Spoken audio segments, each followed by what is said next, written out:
Hello friends, welcome to all of you in our channel Khan classes of commerce unit number 7 auditing अंकेक्षण से आज हम ये video लेकर आए हैं जिसमें बहुत ही इम्पोर्टेंट एमसीक्यूज़ आज हम इस वीडियो में डिस्कस करने वाले हैं। वीडियो में आपको हिंदी मीडियम में भी क्वेश्चन हैं और इंग्लिश मीडियम में भी क्वेश्चन मिलेंगे। इसके बाद स्क्रीन पर हम इंग्लिश मीडियम क्वेश्चन भी ले लेंगे, इसलिए दोनों प्रकार के स्टूडेंट्स को कोई भी परेशानी यहाँ नहीं होगी। तो चलिए पहला क्वेश्चन जल्दी से देख लेते हैं। व्यक्तिगत अंकेक्षण होता है, तो व्यक्तिगत अंकेक्षण हमारी इच्छा पर निर्भर करता है, इसलिए पहले क्वेश्चन का राइट आंसर आपका क्या हो जाएगा? ए। पर्सनल ऑडिट क्या होता है? पर्सनल ऑडिट आपका वॉलेंट्री होता है, आपकी इच्छा पर निर्भर करता है, तो फर्स्ट क्वेश्चन का राइट आंसर आपका ए हो जाएगा। स्क्रीन पर दूसरा क्वेश्चन दिया है, प्रबंध अंकेक्षक के अंतर्गत जांच होती है, यानी कि प्रबंध अंकेक्षक के अंतर्गत यहाँ अंकेक्षक ना हो के बल्कि क्या होना चाहिए? अंकेक्षण होना चाहिए। तो प्रबंध अंकेक्षण के अंतर्गत जांच की जाती है, मतलब जो मैनेजमेंट ऑडिट होता है वो मैनेजमेंट ऑडिट किसका होता है? तो मैनेजमेंट ऑडिट उच्च अधिकारियों के कार्य का होता है, मतलब जो हायर अथॉरिटी है उन्होंने कैसा काम किया है, उन्होंने जो पॉलिसी मेकिंग की थी वो पॉलिसी मेकिंग के अकॉर्डिंग काम किया कि नहीं, और कोई भी प्रॉपर्टी का और कोई भी असेट का प्रॉपर यूज़ किया है कि नहीं, कहीं उनका मिसयूज़ तो नहीं किया, और उसके साथ साथ जो उन्हें अधिकार और दायित्व दिए गए थे उन अधिकारों और दायित्वों के अंतर्गत रहकर उन्होंने प्रॉपर वर्क डन किया है कि नहीं, इस बात की जानकारी के लिए मैनेजमेंट ऑडिट किया जाता है। तो दूसरे क्वेश्चन का राइट आंसर आपका बी हो जाएगा। क्वेश्चन नंबर 3 स्क्रीन पर है, सार्वजनिक कंपनी का अंकेक्षण होता है, मतलब जो पब्लिक कंपनी होती है उस पब्लिक कंपनी का ऑडिट कैसा होता है? तो वो ऐच्छिक भी नहीं होता और वो पूर्ण भी नहीं होता, बल्कि वो क्या होता है? अनिवार्य होता है। तो यहाँ सार्वजनिक कंपनी का जो अंकेक्षण होता है वो अनिवार्य होता है, कि मतलब यहाँ कंपलसरी होता है, और कंपलसरी तौर पर एक पब्लिक कंपनी को अपना ऑडिट कराना ही पड़ता है। इसके बाद एकाकी व्यापार का अंकेक्षण क्या होता है? तो सोल प्रोप्राइटरशिप जो होता है या सोल ट्रेडिंग जिसको हम बोलते हैं, उसका उसकी इच्छा पर निर्भर करता है, मतलब ऐच्छिक होता है। तो एकाकी व्यापार का अंकेक्षण उसकी इच्छा पर निर्भर करता है कि वो व्यापारी चाहे तो अपने व्यापार का अंकेक्षण करा ले और ना कराना चाहे तो ना कराए, तो ये उसकी इच्छा पर है, मतलब वॉलेंट्री है। तो फोर्थ क्वेश्चन का आंसर आपका सी हो जाएगा। अगला क्वेश्चन स्क्रीन पर दिया गया है, फिफ्थ क्वेश्चन, सहकारी संस्थाओं का अंकेक्षण क्या होता है? तो सहकारी संस्थाएं यानी कि कोऑपरेटिव सोसाइटी का अंकेक्षण कंपलसरी होता है, क्योंकि कोऑपरेटिव सोसाइटी को जो गवर्नमेंट ग्रांट मिलती है और गवर्नमेंट से जो अनुदान मिलता है वो उस अनुदान को देखते हैं कि इन्होंने ये प्रॉपर खर्च किया कि नहीं, और अंतिम उपभोक्ताओं यानी कि हम तक उन वस्तुओं को पहुंचाया है कि नहीं। तो कोऑपरेटिव सोसाइटी का जो ऑडिट होता है, अंकेक्षण होता है, वो क्या होता है? अनिवार्य होता है। अब स्क्रीन पर हम अगला क्वेश्चन देख लेते हैं कि पर्टिकुलर अगला क्वेश्चन क्या दिया गया है। स्क्रीन पर अगला क्वेश्चन है, प्रन्यासों का अंकेक्षण होता है। प्रन्यास का मतलब होता है ट्रस्ट, और उन ट्रस्ट का ऑडिटिंग क्या होती है, उन ट्रस्ट की ऑडिटिंग कैसी होती है? तो याद रखिए, ट्रस्ट जो होते हैं उनकी ऑडिटिंग कंपलसरी होती है, मतलब अनिवार्य होती है। तो जितने भी भारत में ट्रस्ट बनाए गए हैं उन सब ट्रस्ट का ऑडिट कराना उनके लिए क्या होगा? कंपलसरी होगा। तो सिक्स क्वेश्चन का राइट आंसर आपका ए हो जाएगा। इसके बाद सेवन्थ क्वेश्चन हम देख लेते हैं, जीवन बीमा कंपनी, जो कि जीवन बीमा कंपनी होती हैं, लाइफ इंश्योरेंस कंपनी, उनका ऑडिट कैसा होता है? तो उनका ऑडिट भी कंपलसरी होता है, क्योंकि जितनी भी जीवन बीमा कंपनी है, लाइफ इंश्योरेंस कंपनी है, उन सभी कंपनी को अपना ऑडिट कराना कैसा है? कंपलसरी है। तो सेवन्थ क्वेश्चन का राइट आंसर आपका ए हो जाएगा। अब जो क्वेश्चन अभी फ़िलहाल हमने हिंदी में देखे, अब इनको इंग्लिश में हम देख लेते हैं, और इनके अलावा भी और एक्स्ट्रा क्वेश्चन हैं, इसलिए वीडियो में आप एंड तक बने रहें, क्योंकि बहुत ही यूज़फुल इन्फॉर्मेशन आज हम इस वीडियो के माध्यम से आपको प्रोवाइड करने वाले हैं। स्क्रीन पर अगला क्वेश्चन हम देख लेते हैं, पर्सनल ऑडिट इस, तो पर्सनल ऑडिट क्या होता है, अभी आपको बताया। जो व्यक्तिगत अंकेक्षण होता है वो हमारी इच्छा पर निर्भर करता है, तो ये वॉलंटरी होता है, ऐच्छिक होता है। तो पहले क्वेश्चन का राइट आंसर आपका ए हो जाएगा। Under management audit is done of, management audit के अंडर में क्या होता है, तो मैनेजमेंट ऑडिट जो होता है वो वर्क ऑफ टॉप अथॉरिटीज़ जो होती हैं, टॉप अथॉरिटीज़ जो होती हैं, मतलब जो हमारे उच्च अधिकारियों के काम होते हैं, उन उच्च अधिकारियों के काम का मूल्यांकन किया जाता है कि उन्हें जो काम सौंपे गए थे उन्होंने किस हद तक किस संपत्तियों का कितना उपयोग करके और किन उनके जो अधिकार और कर्तव्य थे उन अधिकारों और कर्तव्यों पर कितना वो खरे उतरे और उन्होंने कितने अच्छे से वर्क डन किया। तो उनके काम का जब ऑडिट होता है तो उसको हम मैनेजमेंट ऑडिट कहते हैं। तो मैनेजमेंट ऑडिट को हिंदी में हम प्रबंध अंकेक्षण कहते हैं। और प्रबंध अंकेक्षण किसी संपत्ति का नहीं होता, किसी ऑडिटर का नहीं होता, बल्कि ये ऑडिट होता है टॉप अथॉरिटीज़ के वर्क का, मतलब उच्च अधिकारियों के कार्य का। इसके बाद ऑडिट ऑफ पब्लिक कंपनी, तो पब्लिक कंपनी का ऑडिट कैसा होता है, पब्लिक कंपनी का ऑडिट कंपलसरी होता है और ये पब्लिक कंपनी को अपना ऑडिट कराना क्या होता है, अनिवार्य होता है। तो थर्ड क्वेश्चन का राइट आंसर आपका सी हो जाएगा। इसके बाद स्क्रीन पर अगला क्वेश्चन ले लेते हैं और देखते हैं अगला क्वेश्चन क्या दिया है। Audit of sole trading is, तो audit of sole trading is, तो सोल ट्रेडिंग का मतलब होता है एकाकी व्यापार, और एकाकी व्यापार के लिए ऑडिट कराना क्या होता है, वॉलंटरी होता है, मतलब वो उनकी इच्छा पर निर्भर करता है। अगर सोल ट्रेडिंग चाहे तो, या सोल प्रोप्राइटरशिप अगर चाहे तो अपना ऑडिट करा ले और चाहे तो अपना ऑडिट नहीं कराए, तो ये उसके लिए क्या होता है, वॉलेंट्री होता है। तो यहाँ ऐच्छिक आपका आंसर हो जाएगा।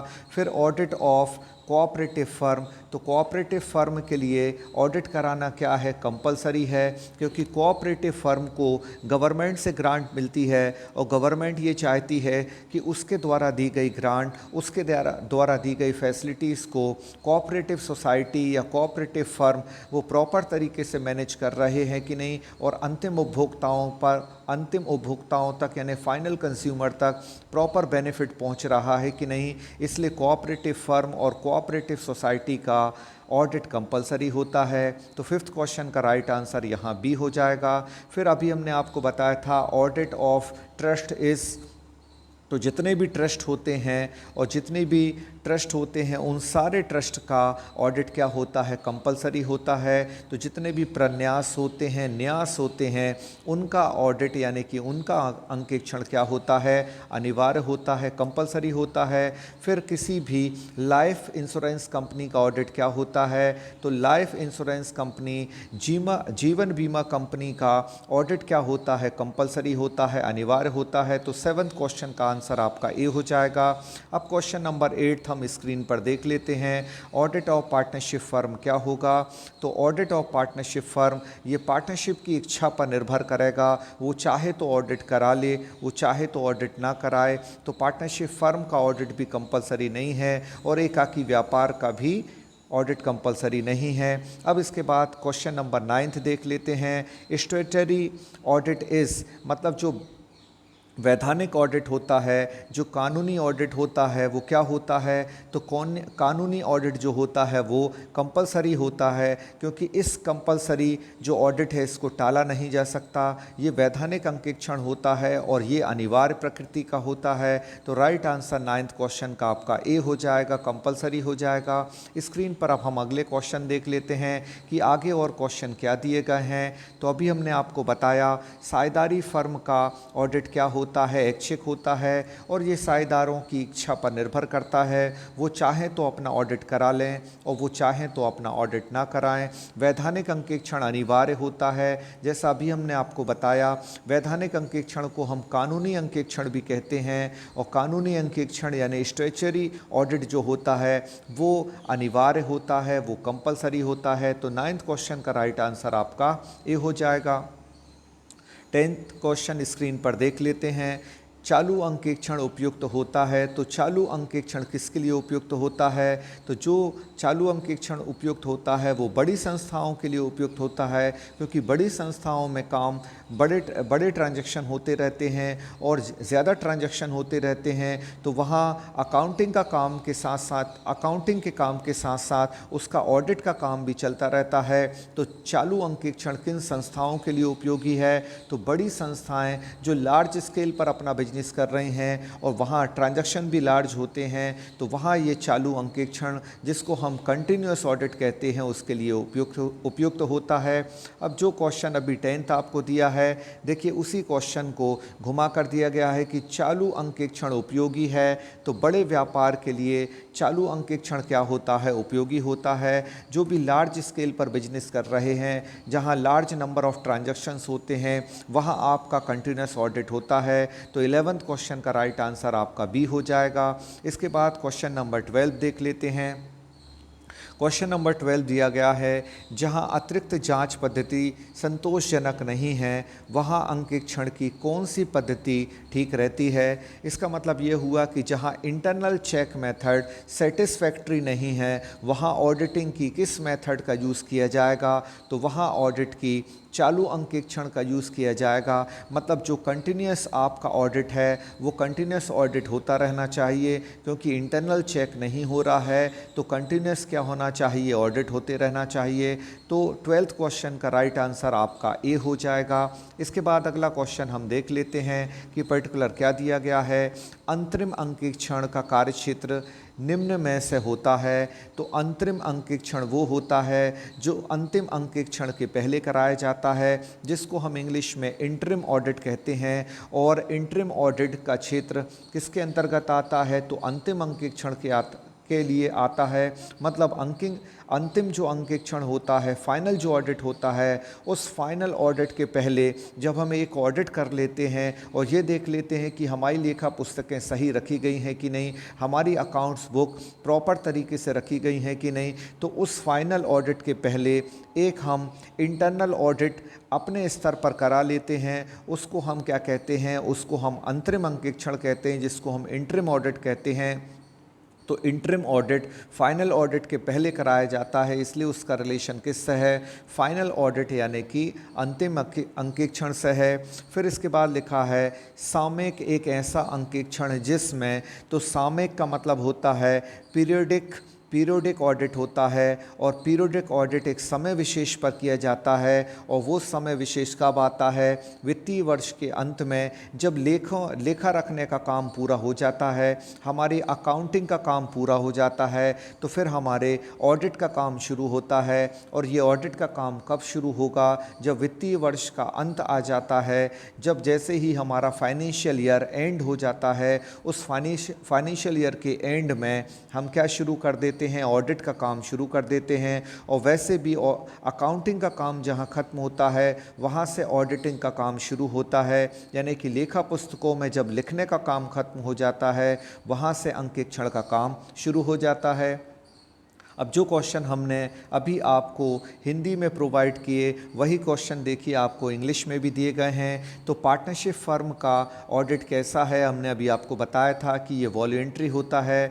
पार्टनरशिप फर्म चाहे तो करा ले और पार्टनरशिप फर्म चाहे तो ऑडिट ना कराए। तो स्टैट्यूटरी ऑडिट क्या होता है? स्टैट्यूटरी ऑडिट क्या होता है? तो ये कंपलसरी होता है, क्योंकि वैधानिक ऑडिट जो है उसे टाला नहीं जा सकता और उसे कराना अनिवार्य होता है।